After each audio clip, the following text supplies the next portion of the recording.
សួស្តីអ្នកគ្នានឹងឲ្យយើងមកតាមដានសេរីយើងបន្តទៀតហើយខ្ញុំសូមអរគុណទៅកាន់បងឈីតរតនា111រៀលបងស៊ុយសុខេន400រៀលនិងឲ្យ100 200ក៏ខ្ញុំទទួលដែរអរគុណបងខ្លាំងមែនតើដែលតែងតែឧបត្ថម្ភមកកាន់ admin តកុំឲ្យខាតពីយូរជួយទៅមើលរឿងយើងអ្នកគ្នាតសេរីរបស់យើងមកយើងឃើញថាអូភានាងដេកលក់យ៉ាងស្កប់ស្កល់នាងលេងភ័យខ្លាចទៀតហើយដោយសារតែអេលីសេបានមកដេកជាមួយនាងធ្វើឲ្យបាត់ភាពភ័យខ្លាចក្នុងសុបិនរបស់អូភាបាត់ទៅវិញអស់គ្រាន់តែដេកជាមួយគ្នាសោះហើយចូលកៅអៅបាត់ទៅណា admin ក៏មិនដឹងដែរដោយកាត់មកអេលីសេដែលចេញពីបន្ទប់របស់អូភានាងបានសន្ទនាជាមួយនឹងមនុស្សស្រីម្នាក់ដោយមនុស្សស្រីម្នាក់នោះបាននិយាយថាអេលីសេនាងបានបង្ខំអ្នកក្រមកប់របស់នាងតាមរយៈបញ្ហាមួយចំនួនក្នុងការប្រមូលព័ត៌មានខណៈពេលដែលអេលីសេបែរជាមកលាក់ខ្លួននៅទីនេះឆ្លងកាត់រាត្រីពេលយប់ជាមួយ Queen វាហួសហេតុពេកហើយកន្លែងហ្នឹងខ្ញុំឆ្ងល់ហេតុអ្វីបានជាម្នាក់ស្រីនោះហៅអូភាថា Queen តោះមកខ្វល់ច្រើនណាស់យើងទៅ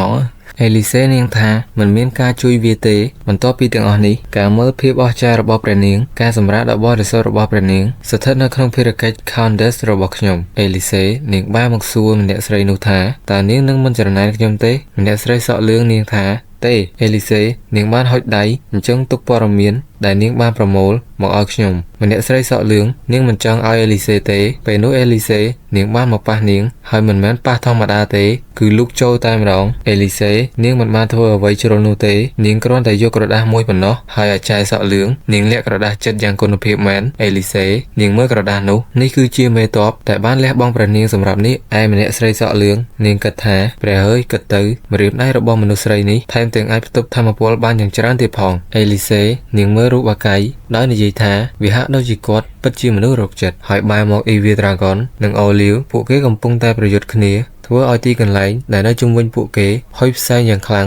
Evil Dragon នាងបញ្ចេញ skill ដែលមានរូបឆ្មាភ្លើងនៅពីលើក្បាលហើយខ្លួនឯងនាគទេបែរជាបញ្ចេញរូបឆ្មាបន្ទាប់មកឆ្មាភ្លើងនោះហោះមកដុតអូលីវតែអូលីវនាងមិនអីទេរួចក៏ចង្អុលដាក់ Evil Dragon ថានាងគឺជានាគមិនមែនជាឆ្មានោះទេហើយអូលីវបានចាប់ខ្សែទាញកណ្ដុងកំភ្លើងបាញ់មករក Evil Dragon ឯពួកទាហានដោយមានអបិម្នាក់នៅខាងឆ្វេងនិយាយថាព្រះនាងកំពុងតែប្រយុទ្ធតើយើងត្រូវឈានជើងចូលជួយទេអបិមួយទៀតដែលនៅខាងស្ដាំថាមិនទេនៅឲ្យស្ងៀមទៅឯ Evil Dragon នាងសប្បាយមែនតើដែលការវាយប្រហារនេះវាគ្មានធ្វើឲ្យនាងរបួសទេអូលីវនាងភ្ញាក់ផ្អើលអញ្ចឹងសារអានេះទៅហើយនាងចាប់ខ្សែកណ្ដុងកំភ្លើងបាញ់យក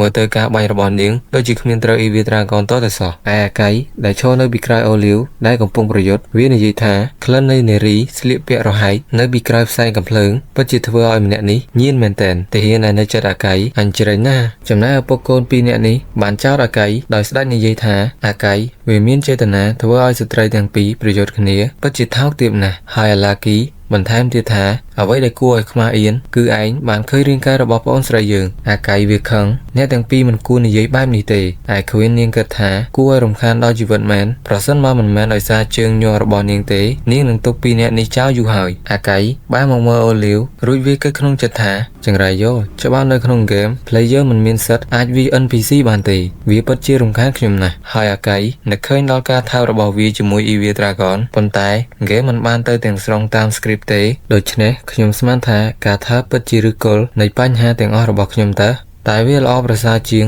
រៀបការជាមួយនឹងព្រះនាងដែលចូលចិត្តធ្វើបាបអ្នកដទៃដែរឯ Evil Dragon នាងប្រាប់ឲ្យអូលីវឈប់ទៅគ្រប់គ្រាន់ហើយនាងមិនអាចទទួលយកវាបានទៀតទេអាកៃវាគិតក្នុងចិត្តមិនថាអ្នកមើលវាយ៉ាងណាទេនាងមានមន្តស្នេហ៍យ៉ាងខ្លាំងពេលនោះ Evil Dragon បានសម្លឹងមើលមកអាកៃហើយនាងក៏លើកដៃឡើងដូចជាហៅអាកៃឃើញអញ្ចឹងក៏រត់ទៅសួរនាងតើនាងយ៉ាងម៉េចហើយ Evil Dragon នាងស្រាប់តែចាប់កអាកៃដោយនិយាយថានាងមិនអាចទទួលវាបានច្រើនជាងនេះទេហើយ Evil Dragon នាងត្អូញប្រាប់អាកៃដោយចង់ទៅលាងនាងវិញដើម្បីត្រាំខ្លួនក្នុងឡាវ៉ាអាកៃលឺអញ្ចឹងក៏ថាតើនាងកំពុងលួងលោមខ្ញុំដោយពាក្យសម្ដីទន់ភ្លន់របស់នាងបែបនេះឬ Evil Dragon នាងលេងខ្វល់ទៀតហើយក៏រត់ចេញពីអាកៃប៉ុន្តែអាកៃវាបានទៅអោបជើង Evil Dragon វាថាខ្ញុំជា delivery អាហាររបស់នាងសូមអត់ធ្មត់សិនទៅហើយខ្ញុំទៅដឹងឈ្មោះនាង Tristina ឯ Olive នាងចាប់ដើមផ្ទុះកំហឹងតើអ្នកទាំងពីរគិតថានៅកន្លែងនេះជាកន្លែងចរចាជាមួយព្រះនាងឬហើយនាងក៏ដកយកក្របបែកអាថមចេញមករួចថាឲ្យអាកៃនិងធីណា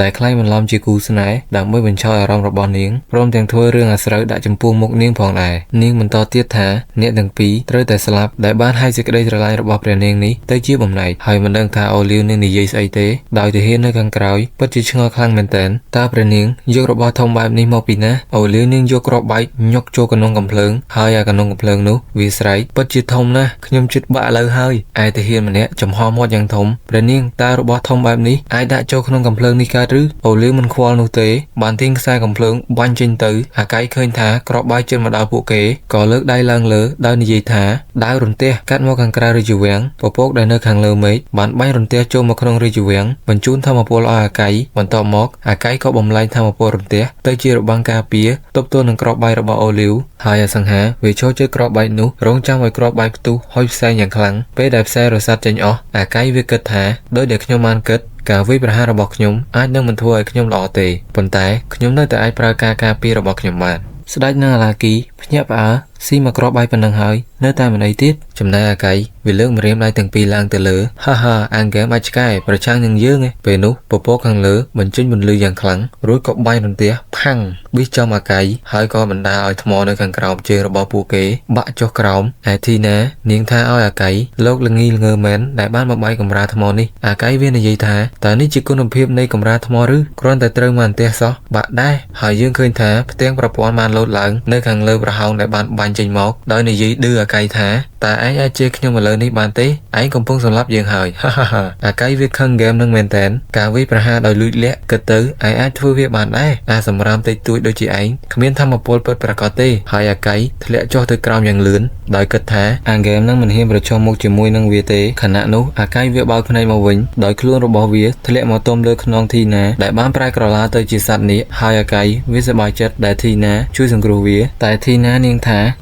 ខ្ញុំមិនមានន័យថាសង្គ្រោះលោកទេលោកគ្រាន់តែបានធ្លាក់មកលើខ្នងខ្ញុំប៉ុណ្ណោះបន្ទាប់មកធីណានាងក៏ហោះឡើងទៅលើបុកដំបូលរាជវាំងដែលធ្វើឲ្យដំបូលរាជវាំងខ្ទេចគ្មានសល់ស្ដេចបានស្រែកយ៉ាងខ្លាំងរាជវាំងរបស់ខ្ញុំហើយទាហានម្នាក់សួរអូលីវព្រះនាងពួកគេបានចាក់ចេញហើយតែយើងត្រូវធ្វើអ្វីឥឡូវនេះអូលីវនាងថាឈប់និយាយទៅមកតាមខ្ញុំឯអាកៃនិងធីណាពួកគេបានមកឆ្ងាយក្រនបើអាកៃវាធូរទ្រង់ក្នុងអត្រានេះនាងមិនអាចតាមទាន់ទេហើយវាសរសើរធីណាដែលអាចហោះកិច្ចចេញទាន់ពេលនោះធីណានាងប្រាប់អាកៃថានាងមិនចេះហោះទេគឺមិនចេះហោះតាំងពីក្មេងអាកៃក៏សួរនាងអញ្ចឹងតើនាងកំពុងធ្វើអីឥឡូវនេះធីណានាងឆ្លើយថាខ្ញុំក៏មិនដឹងដែររួចអ្នកទាំងពីរបានធ្លាក់ចុះទៅក្រោមហើយអាកៃវាស្រែកប្រាប់ធីណាបន្តហោះទៀតទៅកុំឈប់តើការប្រមានរបស់នាងនឹងមានប្រយោជន៍អ្វីចំពោះខ្ញុំទៅហើយពួកគេបានធ្លាក់មកចំផ្ទះកសិដ្ឋានមួយដែលចិញ្ចឹមគោហើយគោដែលស៊ីស្មៅវានិយាយទៅគោគ្នាវាថាមូតើនេះជាស្អីហើយកូនគោដែលនៅចិត្តមេវាថាមូម៉ែមើលនាងធំជាងម៉ែទៀតអាកៃវាបានក្រោកឡើងមកវិញដោយមានអារម្មណ៍ថាទើសមិនទេហើយក៏បើកភ្នែកឡើងបាញ់ឈាមចំោះចេញមកអាកៃវាថា